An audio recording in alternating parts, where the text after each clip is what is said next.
Have you ever wondered why it's so hard to maintain good, healthy habits, but extremely easy to keep bad ones?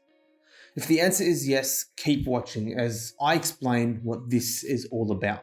I want you to think of the last time that you broke a good habit. Was it an eating habit, an exercise habit, or maybe it was a study habit?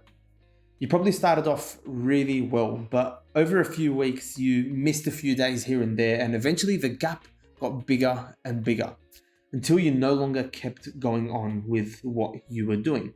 This happened to me many times. I remember when I said to myself I would meal prep and eat healthy, and within a couple of weeks, I find myself sitting in my car eating McDonald's, and the meals that are in the fridge are suddenly facing the inevitable. Make sure you click the subscribe button so that you don't miss out on the weekly videos. Before I take you through the good habits versus the bad habits, we need to understand the stages of habits. In Charles Duhigg's book, The Power of Habit, he tells us that there is 3 stages to habits.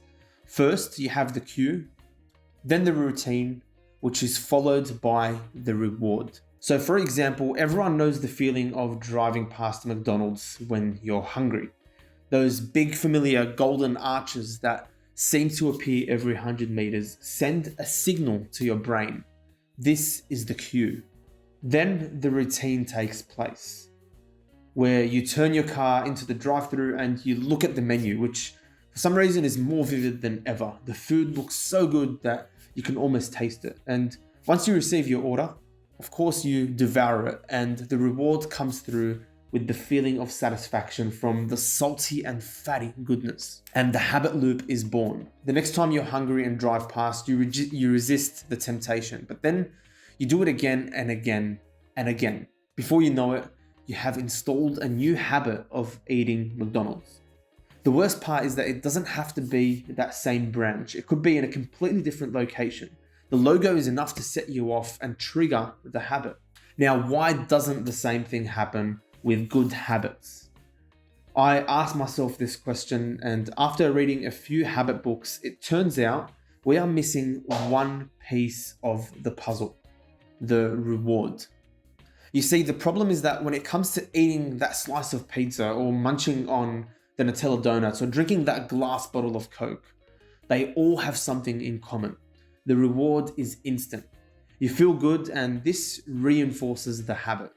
The next time you're in that situation, the brain remembers the good feeling associated with the action. And what do you know? You're eating the same foods again. Let's turn the tables for a moment and look at the typical good habit: regular exercise. In this case, walking or running. You decide you want to take walks or runs sometime throughout your day. You go for the next few days and you feel really good because you're making a positive change in your lifestyle. But then after that, the good feeling begins to fade away and you don't see your body transforming the way that you imagined. And the exercise becomes more and more of a chore.